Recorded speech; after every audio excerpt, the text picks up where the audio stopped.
Camarade président Vladimir Poutine, camarade président chef d'État africain, camarade chef de délégation, bonjour.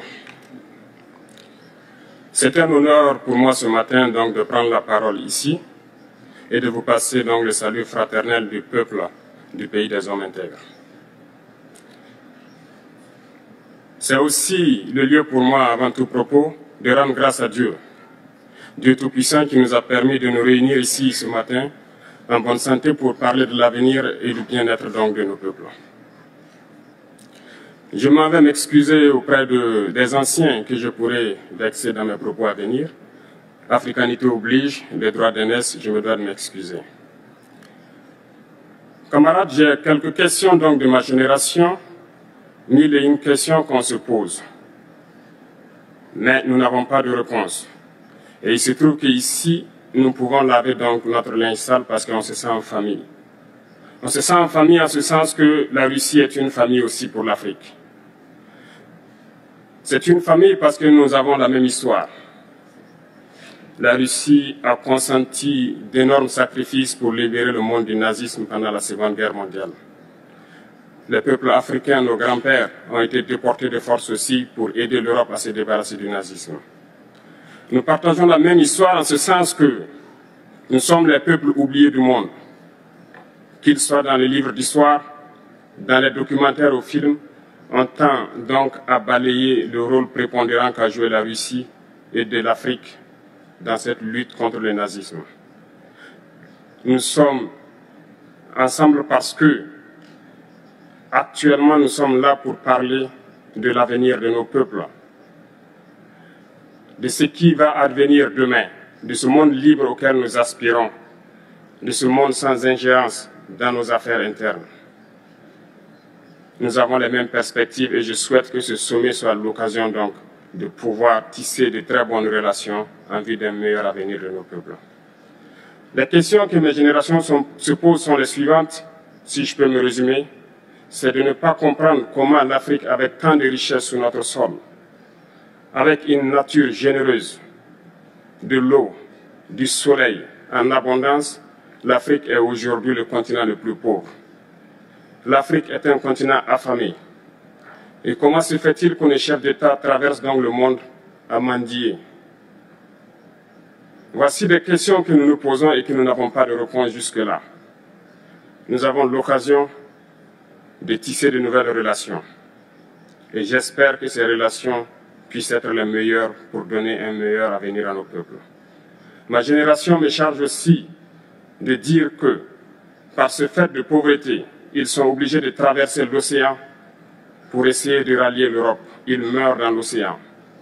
Mais que prochainement, ils n'iront pas traverser parce qu'ils viendront devant nos palais pour chercher leur pitance quotidienne. Pour ce qui concerne le Burkina Faso, aujourd'hui, nous sommes confrontés depuis plus de 8 ans à la forme de manifestation la plus barbare, la plus violente du néocolonialisme, de l'impérialisme. L'esclavage qu'on tend encore à nous imposer. Nos dévanciers nous ont bien appris une chose.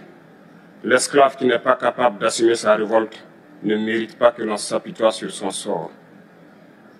Nous ne nous apitoyons pas sur nos sorts, on ne demande pas que quelqu'un s'apitoie sur notre sort. Le peuple burkinabé a décidé de lutter contre les terroristes en mesure de relancer son développement. Dans cette lutte, des vaillants peuples, des vaillantes populations se sont engagées à prendre les armes face au terrorisme, ceux que nous avons affectueusement appelés les VDP, des volontaires.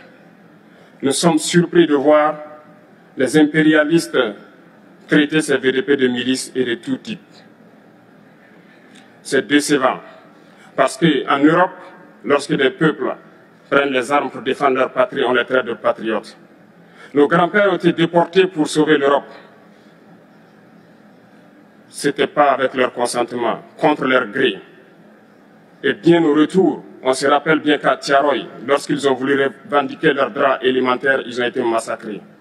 Cela ne fait rien donc. Lorsque nous, peuple, nous décidons de nous défendre, on nous traite de milices. Mais là n'est pas le problème.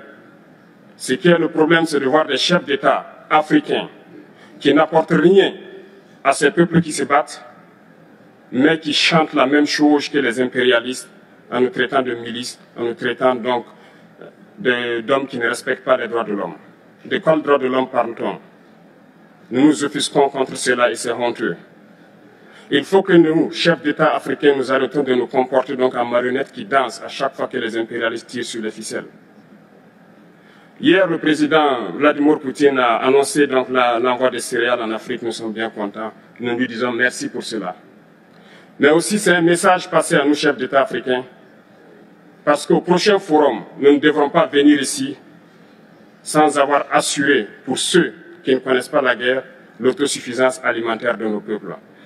Nous devons prendre l'expérience de ceux qui ont pu déjà atteindre cela en Afrique, tisser de bonnes relations ici et tisser de meilleures relations avec la Fédération de Russie pour pouvoir assouvir les besoins de nos populations. Je ne serai pas peut-être long, le temps imparti est très court. Nous sommes obligés de nous arrêter à un moment donné. Mais je voudrais terminer en disant que nous devons donc rendre hommage à nos peuples qui se battent.